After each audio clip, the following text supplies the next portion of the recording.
Bonjour les amis turfistes et bienvenue sur la chaîne Nico Quintet Prono. Voilà, cette vidéo elle est pour vous, pour tous les membres de la chaîne Nico Quintet Prono, membres et top abonnés. On se dirige ce jeudi 21 novembre vers l'hippodrome de Paris-Vincennes. On va enchaîner, je crois, 3 quintets de plus dans le temple du trot. On va se régaler. Passons un bon moment à regarder, écouter cette vidéo. Je vous remercie en tout cas d'être aussi nombreux à me soutenir, à suivre mes pronostics, à ne pas me lâcher malgré la période un peu plus délicate qu'on vient de vivre. Alors, sachez que vous pouvez devenir maintenant top abonné avec en cliquant sur voilà, le petit bouton rejoindre qui vous ouvrira une nouvelle fenêtre souscription. Rejoignez-nous dans la section top abonnés. Pour le moment, on alterne des moments de vidéos qui sont ouverts à tous les membres et des vidéos qui sont réservées aux top abonnés, mais bientôt ça sera exclusivement top abonnés. C'est modique, 5 € pour les 20 quintés que vous avez dans l'année, dans le mois par exemple, ça fait 25 centimes le quintet. Je peux pas faire moins, hein. Par contre, je fais beaucoup pour vous dans l'étude, dans l'investissement que je mets dans ces vidéos. Donc rejoignez-nous. Allez, on enchaîne. Vous savez aussi que The Turf est partenaire de la chaîne. En cliquant sur le lien qui se situe en dessous dans la vidéo, vous pouvez, si vous n'avez jamais été encore client chez eux, bénéficier de l'offre de premier dépôt doublé, c'est-à-dire que si vous déposez jusqu'à 100 maxi euros, et ben vous aurez 200 sur votre compte pour vous faire plaisir et essayer de les rentabiliser, les optimiser. Voilà les amis. Alors bien sûr, on fait un débrief de ce quintet plus du trot du GNT à Toulouse aujourd'hui.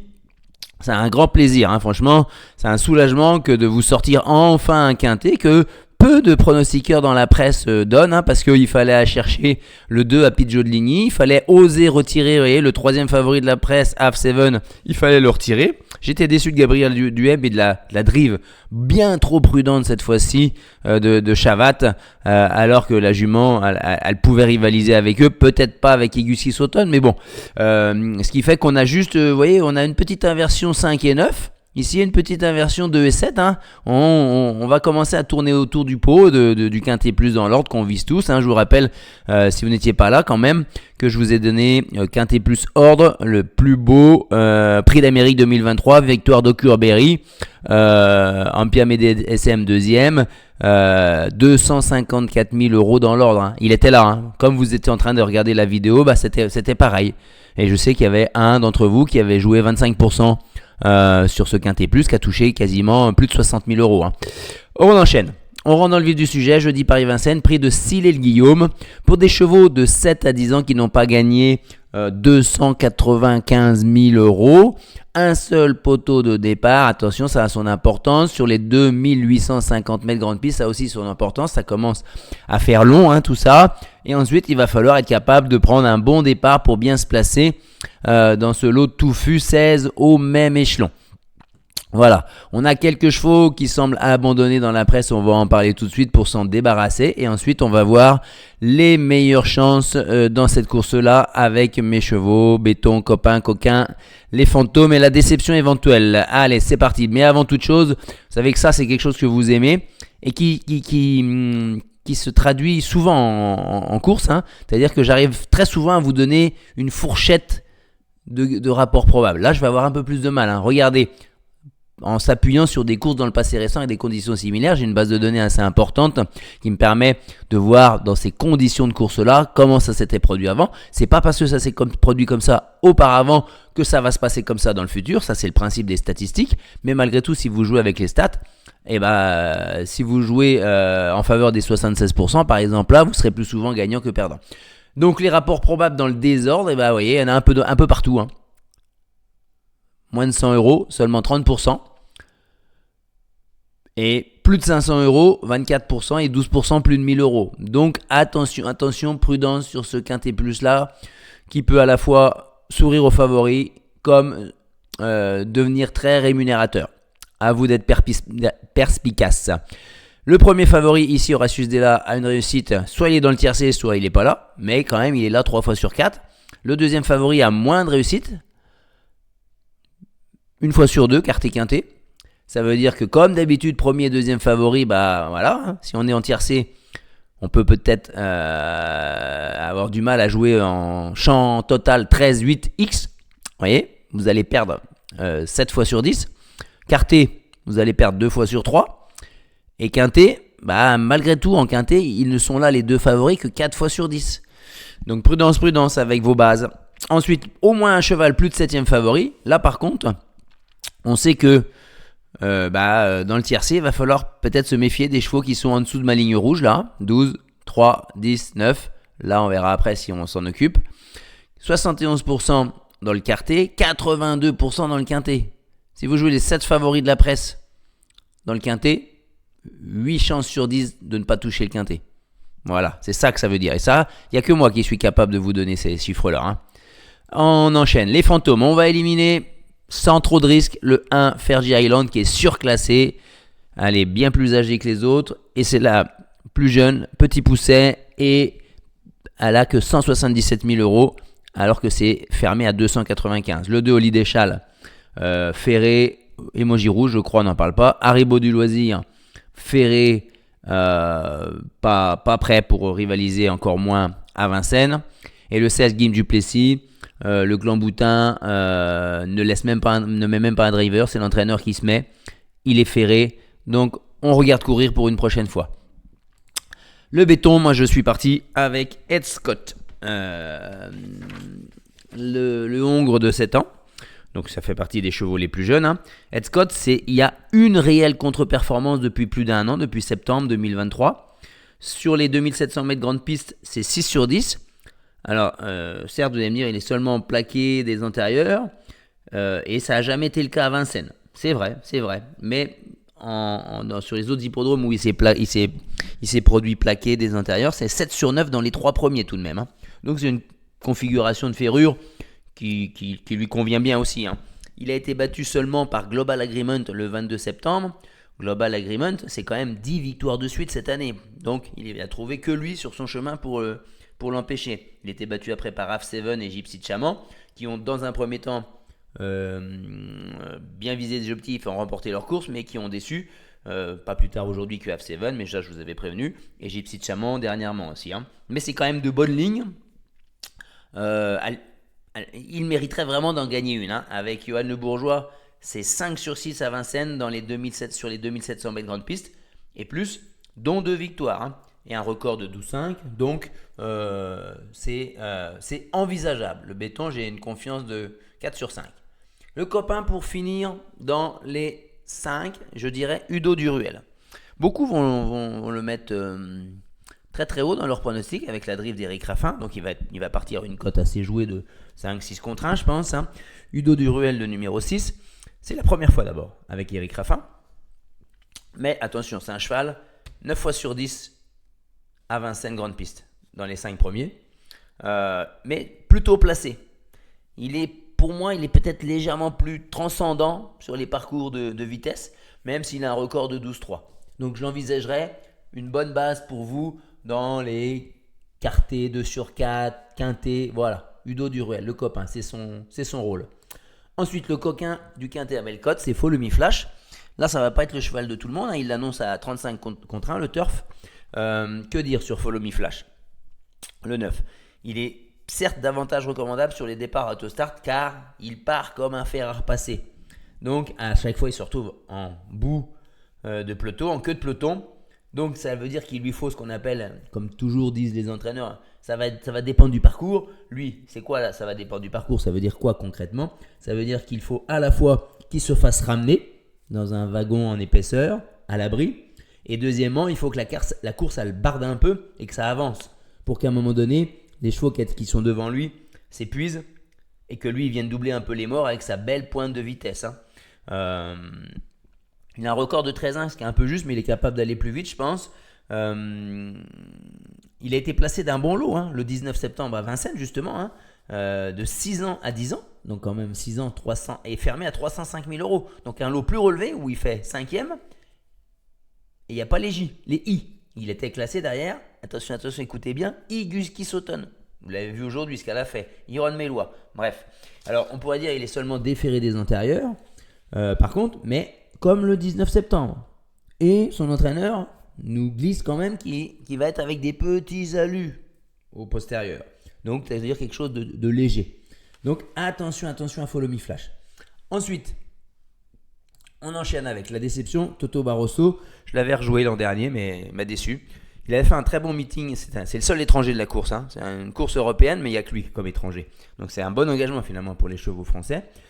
Il a fait un très bon meeting en 22-23, premier, deuxième et 2 fois distancé. Et ça a été catastrophique le meeting suivant, distancé 8e, distancé 14e.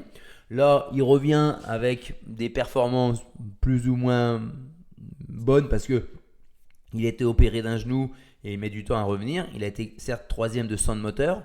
Ah oui, mais il n'y avait que 6 partants. Sound Moteur, il était là parce que c'était une course de reprise.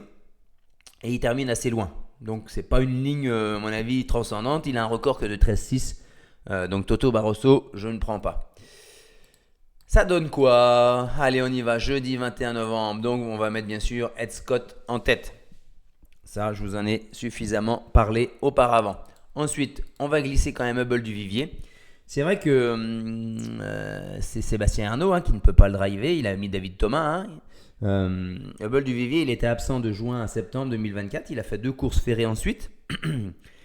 Et là, il a été 5e, battu par Ed Scott le 11 octobre. Et il a été déclaré non partant dernièrement parce qu'il avait une petite plaie superficielle. Non, rien de grave. Il a sauté 1 ou 2 boulots. Donc, c'est vrai que Sébastien Arnaud pense qu'il pourrait, c'est le conditionnel, il pourrait manquer d'un parcours.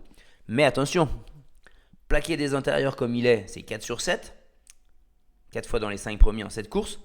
Et sur les 2700 mètres grande piste et plus, c'est 12 sur 15 dans les 5 premiers. Donc soit vous l'avez avec vous et vous pouvez prétendre à un quintet plus, soit vous ne l'avez pas mis et statistiquement 12 fois sur 15 vous allez être dans l'embarras. Il peut manquer d'une course, mais on ne sait jamais. S'il a repris de la fraîcheur, qu'il est bien, ça peut être une bonne surprise pour une belle place sur le podium avec un record de 12-2 sur le parcours. Donc il a le droit de rivaliser avec Ed Scott. Sans problème, il peut le regarder dans les yeux. Ensuite on met Follow Me Flash, assez haut. J'ai confiance. Je pense qu'il peut se faire ramener comme j'ai dit et venir en coiffer plus d'un dans la ligne droite. De même que je confirme Elixir de Crène, le 10. Il a fait un très bel été en province. Certes, c'est un cheval qui a maintenant 10 ans, vous allez me dire. Ouais. Mais il a continué sur sa lancée dans des lots beaucoup plus relevés, en prenant des petites places, mais en étant malheureux à 2 reprises, moi je pense. Il est vraiment à racheter, même si c'est à Vincennes, où il n'a que 2 places de 5e en 10 courses sur les 2700 mètres grande piste. Vous allez me dire, mais pourquoi vous le jouez? Parce que déféré des 4, c'est 68% dans les 5, et il a un record de 13-2 qui peut l'amener à bien faire. Il va être assez près de la tête. S'il n'est pas malheureux, il a été 2 fois malheureux. Et il finit donc 5e et 6e, je crois, dans ces 2 dernières courses, alors qu'il pouvait faire, pour moi, 3 et 4. Donc là, voilà, c'est là que je l'ai mis. Avec la drive de Maillard. Le 6, Udo Duruel, donc je le place là. Voilà, mon copain, bien là, pour un bon 2 sur 4. Ensuite, le 5, Emma de Briqueville, je vous en ai pas parlé encore. C'est Nivard qui se met à son sulky. Avec Nivard, c'est tout simplement 11 sur 15 dans les 5 premiers. Bon, c'est placé ça. Record de 12-9. 9 sur le parcours des 2700 mètres grande piste quand il se présente déféré des 4, c'est 1 fois sur 2 à l'arrivée. Mais par contre, ses victoires, c'est quasiment uniquement dans des lots de femelles. Donc c'est plus dur face au mâle, c'est pour ça que je l'ai mise un peu plus basse dans mon pronostic. Ensuite, on y va avec le 13 Horatius Della. Ah bah, Horatius Della, il s'est rappelé à notre bon souvenir qu'il pouvait être délicat, qu'il avait besoin d'avoir toutes ses aises dans un parcours. Parce qu'il reste sur 2 disqualifications de suite alors qu'il était favori, notamment la dernière fois. Auparavant, il restait sur 4 quatrième places et une 5e place. Il n'a aucune victoire sur les 2700 mètres grande piste. Vous comprenez pourquoi je l'ai mis si bas? Par contre, déféré des 4, il est dans sa robe de mariée, on va dire, avec 68% de réussite dans les 5 premiers. Et il peut se racheter. Mais malgré son chrono de 11,6, c'est lui qui a le meilleur chrono. Alors si vous êtes basé sur un chrono, vous le mettez en tête. Et basta. Et enfin, on va terminer par qui? Par le 4, Haitian Fight Song. C'est le profil type du cheval qui va pas, de la jument qui va pas faire parler d'elle, qui va pas faire beaucoup de bruit, qu'on va pas beaucoup voir de la course, mais qu'on va la voir passer le poteau d'arrivée en 4-5e position. C'est un vrai cheval de course, hein. Pour un propriétaire, c'est superbe ça, parce qu'il fait toutes ses courses. Il ramène toujours un chèque à la maison. Il revient du monté. C'est pas une mauvaise chose, hein, même si c'est pas toujours quelque chose que j'aime dans les quintés. Sur les 2700 mètres grande piste, c'est 4 sur 10 dans les 5 premiers. Il est en pleine forme, elle est en pleine forme, un record de 12,9. Pourquoi je la mettrais pas? Ça veut dire que du coup, je suis obligé de sortir Hello Sport. Je vous en touche 2 mots quand même. Hein. Du Val d'Estaing, vous vous rendez compte quand même que j'écarte du Val d'Estaing. Je vais peut-être pleurer. Hein. Il vient d'être disqualifié après enquête sur son coup d'essai au monté, alors qu'il venait de se balader, mais il n'était pas au trot. Mais vraiment, il venait de se balader, donc ça veut dire qu'on va le revoir au trot monté. Hein. Le clan du Val d'Estaing, s'il le change de spécialité comme ça, c'est pas pour rien. Hein. C'est qu'il le pense vraiment désormais chargé en gain à l'attelé.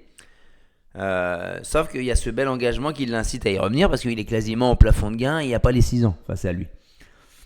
Donc le parcours, il n'y a pas de problème. Un record de 12,5. Il est à 7 sur 10 sur les 2700 mètres grande piste. Mais, est-ce qu'il peut encore grappiller des places? Pas mieux pour moi. Mais il faut prendre un risque de temps en temps. Voilà les amis, on est au bout de cette vidéo. Donc je répète, s'abonner, ça suffit plus. Prendre les alertes de toutes les notifications parce que parfois je mets des posts et non pas des vidéos. Et surtout, rejoindre la chaîne en tant que top abonné, ça serait une grande reconnaissance et je vous en remercie d'avance. Le pouce bleu, c'est le plus. Et on se retrouve dès demain, je ne sais pas quand, parce que j'ai une grosse journée, jeudi 21 novembre pour le quintet de vendredi 22 à Vincennes. Bye bye à tout le monde, bon jeu, prenez soin de vous, ciao.